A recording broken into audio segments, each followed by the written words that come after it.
পালোঁ আজি ভাল লাগিছে গভৰ্ণমেণ্ট মডেল কলেজ বাক্সা তাত as a assistant professor education ডিপাৰ্টমেণ্টত মই পালোঁ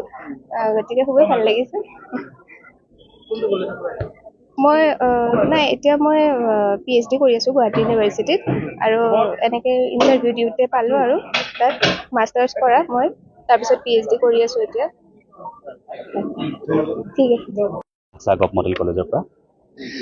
সেইটো এটা খুব ভাল দিন আমাৰ কাৰণে কাৰণ বহু অপেক্ষাৰ মূৰত এনে এটা শুভ দিন আমাৰ মাজলৈ আহিছে সেইটো অতিকৈ আনন্দৰ কথা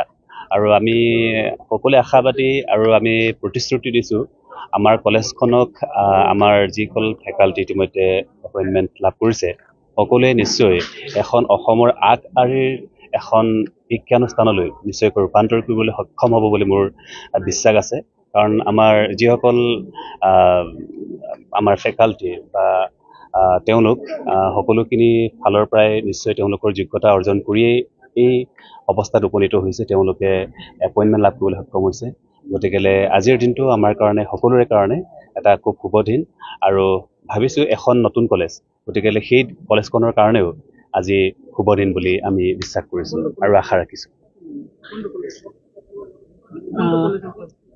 বাক্সা গভ মডেল কলেজ আজি কিমানজনে নিযুক্তি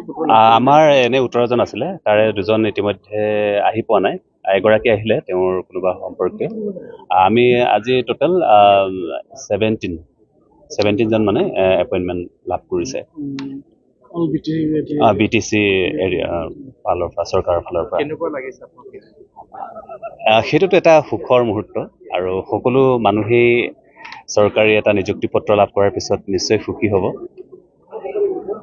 আৰু এটা দায়িত্ববোধ এটা আমি উপলব্ধি কৰিছোঁ আৰু ইতিমধ্যে আমাৰ CM ছাৰে ক'লে যে আমি হৈছোঁ সমাজৰ ইঞ্জিনিয়াৰ গতিকেলৈ সমাজ গঢ়াৰ মুখ্য যি ভূমিকা শিক্ষকসকলে পালন কৰে গতিকেলৈ আমিও আশা ৰাখিছোঁ যে সমাজখনক অগ্ৰগতিৰ ক্ষেত্ৰত